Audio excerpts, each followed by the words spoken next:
علامہ اقبال علیہ رحمہ فرماتے ہیں کہ میں گھر آیا اور ہمارے گھر کے سامنے ایک سائل کھڑا تھا. سائل چوں قضائے مبرم ہے، جس طرح قضائے مبرم ہوتی ہے، ٹلتی نہیں ہے، اس طرح وہ ٹلنے والا ہی نہیں تھا. میں نے اس کو لا کہا کہ بابا چلا جا، معاف کر، لیکن وہ ضد کر کے گھر کے دروازے کے اوپر کھڑا تھا. میں لاؤبالی کی عمر تھی تو سکول سے آیا تھا، میرے ہاتھ میں چھوٹی سی چھڑی تھی، تو میں نے اس کے کاسے کے اوپر ماری تو وہ کاسا ٹوٹ کے گر گیا اور اس کے اندر جو سارے دن کی ریزگاری جمع کی تھی وہ بھی بکھر گئی. تو کہتے ہیں کہ وہ ریزگاری اکٹھی کرنے لگا اور میرے والد شیخ نور محمد اندر سے کہیں دیکھ رہے تھے تو وہ باہر آئے. انہوں نے وہ ریزگاری اکٹھی کر کے اس کو دی اور اس کو اور پیسے دیے اور اس سے معذرت کی اور اس کو رخصت کیا اور مجھے بازو سے پکڑ کے اندر لے گئے. اقبال کہتے ہیں میں نے ساری زندگی اپنے والد گرامی کو یوں بلک بلک کے روتے نہیں دیکھا تھا. میرے والد نے مجھے بٹھا لیا اور کہنے لگے کہ اقبال، اگر قیامت کے دن رسول اللہ نے پوچھ لیا کہ تیرا بیٹا فقیروں کے کاسے توڑتا تھا تو بتا میں حضور کو جواب کیا دوں گا. تو کہتے ہیں کہ بس وہی لمحہ میری تربیت کا تھا. بلکہ اقبال پھر ساری زندگی کہا کرتے تھے نام تو از پدر آموختم، حضور آپ کا نام، آپ کی محبت میں نے اپنے باپ سے سیکھی. یعنی حضور کا سامنا کیسے کروں گا. اور پھر یہ اقبال کے کلام میں آخر تک یہ چیز آتی ہے کہ کیسے حضور کا سامنا ہوگا.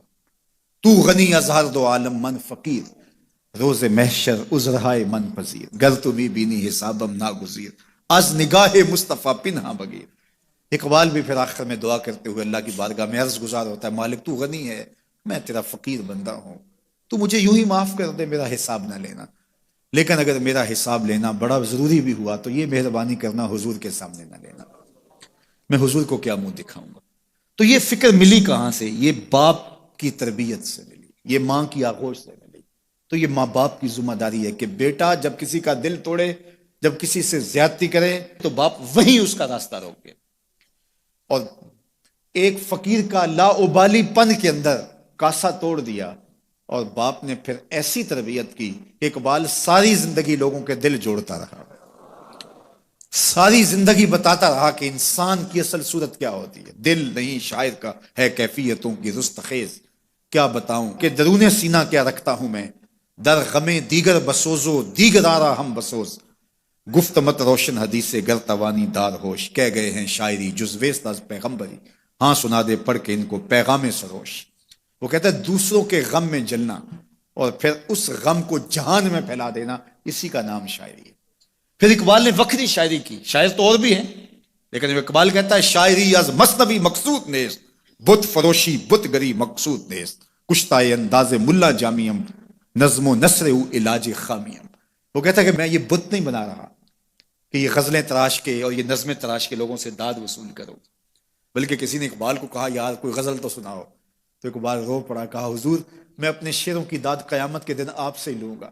یارا مرا غزل خانے شمردن، یاروں نے تو مجھے غزل خان سمجھ لیا، میرا تو مقصد ہی اور ہے. بلکہ ان شعراء پہ تنقید اقبال نے کی، عشق و مستی کا جنازہ ہے تخیل ان کے اندیشہ تاریخ میں قوموں کے مزار، چشم آدم سے چھپاتے ہیں مقامات بلند، کرتے ہیں روح کو خوابیدہ بدن کو بیدار.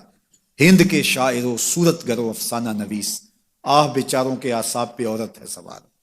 ہر وقت لب و رخسار کے تذکرے، ہر وقت نشیلی آنکھوں کی کہانیاں، ہر وقت قدے رانا کی باتیں. کہا تم اس خول سے نکل ہی نہیں رہے، تمہاری شاعری صرف ایک عورت کے گرد گھوم رہی ہے جس نے اس کو تخلیق کیا، اس خالق کے جلوے بھی تو دیکھو نا. تو اقبال پھر اقبال بنتا ہے اور اس کو یہ شعور، یہ آگہی، یہ نور ملتا کہاں سے ہے؟ یہ باپ سکھاتا ہے. باپ کے بعد پھر مولوی میر حسن ملتا ہے جو استاد اقبال کو اقبال بنا دیتا ہے.